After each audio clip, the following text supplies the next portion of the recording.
the northeast part of Dallas County, there is a 90-acre valley which lies between Spring and Rowlett Creeks. Part of it is in Garland city limits. All of it belongs to University Park. The two cities are planning to use it jointly as a garbage dump or sanitary landfill. To make space, they must cut many of the trees.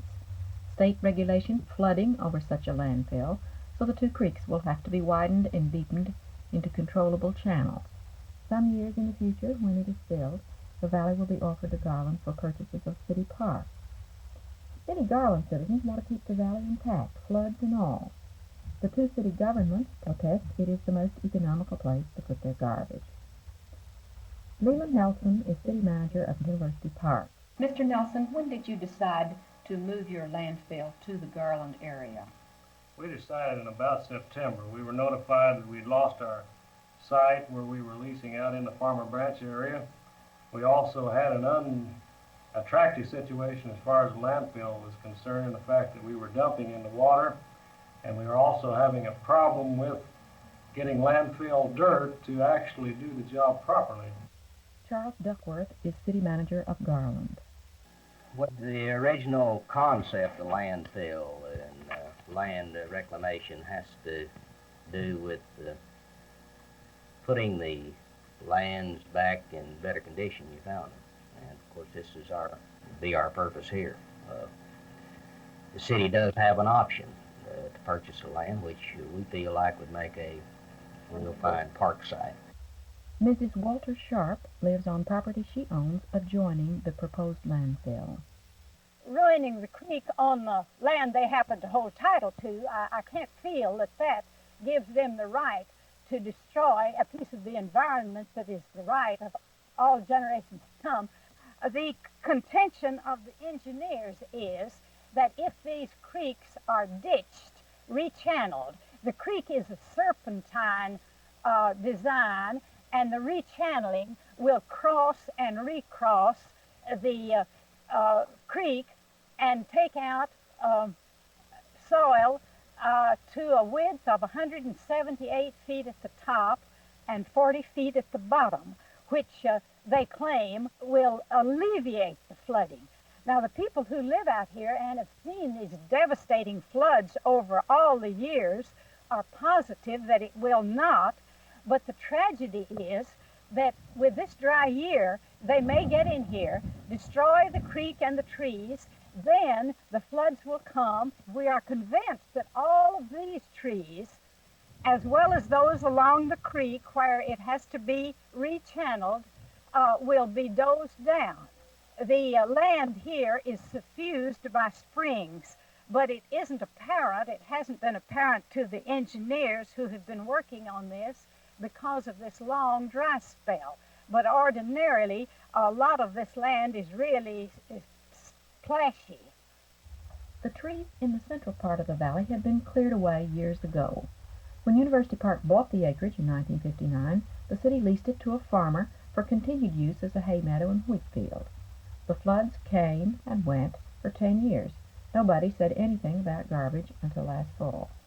But last October, we learned by chance that negotiations were going on between Garland and the city of University Park to use this property jointly.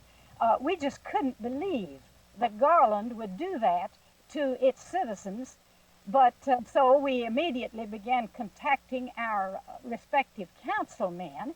They told us they knew nothing about it.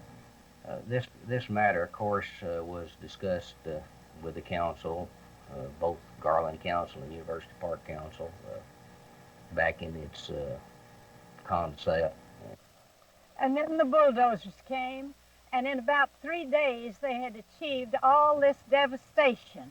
The plans that we saw as submitted for the state permit pointed to a 100-foot strip of timber to be left as a buffer zone, but you see it's scarcely 25 feet.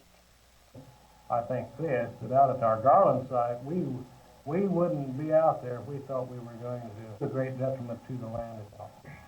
I think the only other alternative we considered, of course, was another site that we own out near Forney.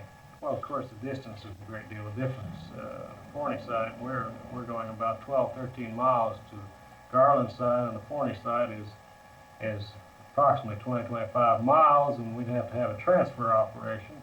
And secondly, we are in no better position there in the fact that the watershed leads directly into Lake Hubbard. There are only a few alternatives open to you, economically speaking.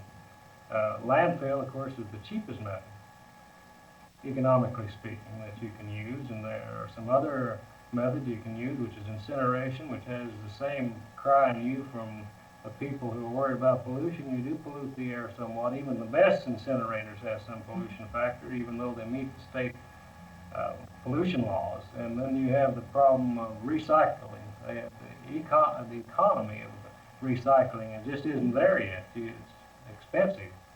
As this report became publicized, we began to get calls from people all over Garland saying, we don't want University Park's garbage.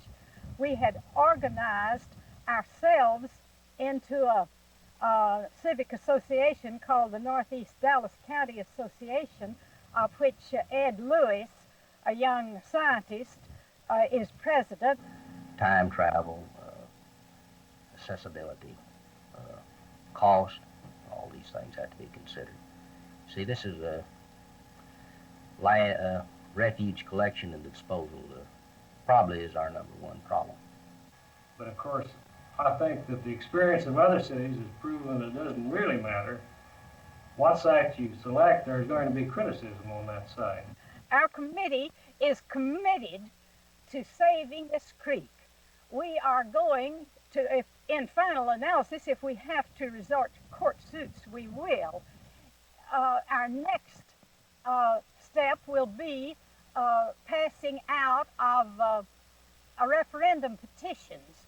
As I understand it from the attorney, that forces a submission of this question, this ordinance, to the entire electorate of Garland.